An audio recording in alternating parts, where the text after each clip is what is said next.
अस्सलाम वालेकुम वीवर्स, अल्लाहुम्मा सल्ली अला मुहम्मद व आले मुहम्मद। आज इस वीडियो के ज़रिए तमाम लॉयर कम्युनिटी जो यंग लॉयर्स हैं, प्रैक्टिकल फील्ड में लॉ का तलबा हैं, इन सभी के साथ land allotment and limitation of revenue authority की जानिब से एक इंपॉर्टेंट फैक्ट जो है शेयर करना चाहूँगा। अलाटमेंट शुदा ज़मीन की मनसूखी में रेवेन्यू काम का दायरा अख्तियार रियासती ज़मीन की मुंतकली के बाद मनसूखी का कानून जो जवाज़ है, इसकी जजमेंट पेश करना चाहूँगा ताकि प्रैक्टिकल फील्ड में आप लोग जो हैं बेहतर लॉयर के शक्ल में प्रैक्टिस कर सकें।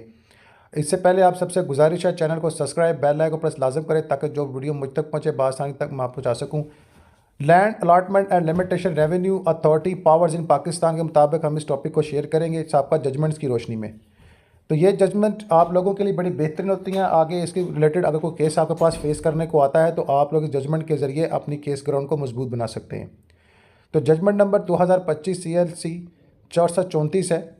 इसमें वाज़ेह तौर पर लिखा है कि एक बार जब क्लियर जो भी कलेक्टर ज़मीन की मलकियत किसी को दे दे और इसकी कीमत वसूल हो जाए तो इसके बाद बोर्ड ऑफ रेवेन्यू दीगर रेवेन्यू अफसरान से अज़ा खुद मनसूख नहीं करा सकता जब तक कोई वाज़ेह कानूनी या अखलाकी खिलाफ वर्जी साबित ना हो।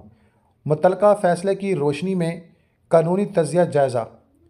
रेवेन्यू अथॉरिटी मसलन कलेक्टर किसी को ज़मीन अलाट कर दे और इसकी कीमत भी वसूल कर ली जाए तो वो फिर या दीगर अफसरान जो भी हैं इस अलाटमेंट को एक तरफ़ा तौर पर जनाबल अज़ा खुद मनसूख नहीं कर सकते जब तक कोई कानूनी या अखलाकी खिलाफ वर्जी साबित ना हो। मुतलका कवानीन व दफ़ात। Land revenue act 1967 Punjab provision के मुताबिक जो सेक्शन नंबर 42 है, पावर ऑफ द जो है कलेक्टर, इसको मैं पेश करना चाहूँगा। कलेक्टर की पावर क्या है? कलेक्टर को ज़मीन की अलाटमेंट, तब्दील या इंतकाल के हवाले से महदूद अख्तियार हासिल हैं, लेकिन यह अख्तियार कानूनी दायरा में इस्तेमाल होने चाहिए। सेक्शन 45 में जो अपील्स हैं, इस हवाले से डिस्कस करना चाहूँगा।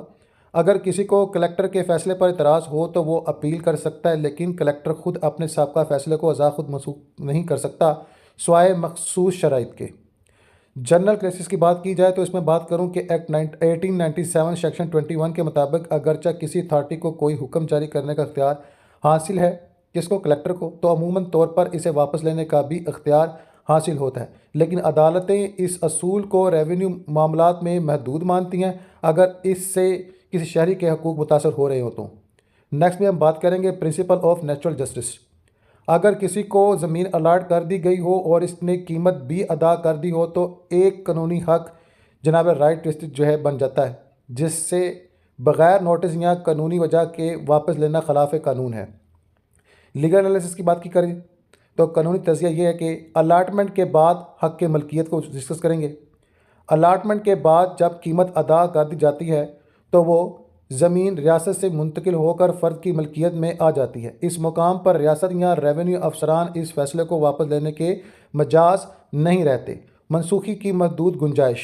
अगर अलाटमेंट किसी धोखेदाही, जाल साजी या कानूनी खिलाफ वर्जी पर मबनी हो तो इसे मनसूख किया जा सकता है, और वह भी अदालती कार्रवाई या मुनासिब समात के बाद, ना कि रेवेन्यू अफसर की सुबेदारी पर, यानी इस पर कोर्ट की दखलअंदाजी लाजम होगी। पॉइंट नंबर 3 प्रोसीडेंट, जो भी इसकी जो अदालती नज़रिया है, जो प्रेसिडेंट है, इसको शेयर करना चाहूँगा। अदालतें मुतदा फ़ैसलों में करार दे चुकी हैं कि जनाब मोहतरम जो है, एक बार जब कोई इंतज़ामिया फ़ैसला मुकम्मल हो जाता है और इस पर बनाए गए हकूक़ के साथ अमल किया जाता है तो इससे मनमानी तौर पर कालअदम नहीं किया जा सकता। इसका कंक्लूजन पेश करना चाहूँगा। नतीजा मुख्तसर, फ़ैसला असूली तौर पर शहरियों के जनाब आला मलकियती हकूक़ का तहफ़्फ़ुज़ करता है, ये जनाब आला ये जजमेंट नंबर है, और रियासती अफसरान के सूबेदारी अख्तियार को महदूद करता है। यह कानून की नेचुरल और कुदरती इंसाफ रूल ऑफ लॉ के हुक्मरानी के बुनियादी असूलों की तौसीह है।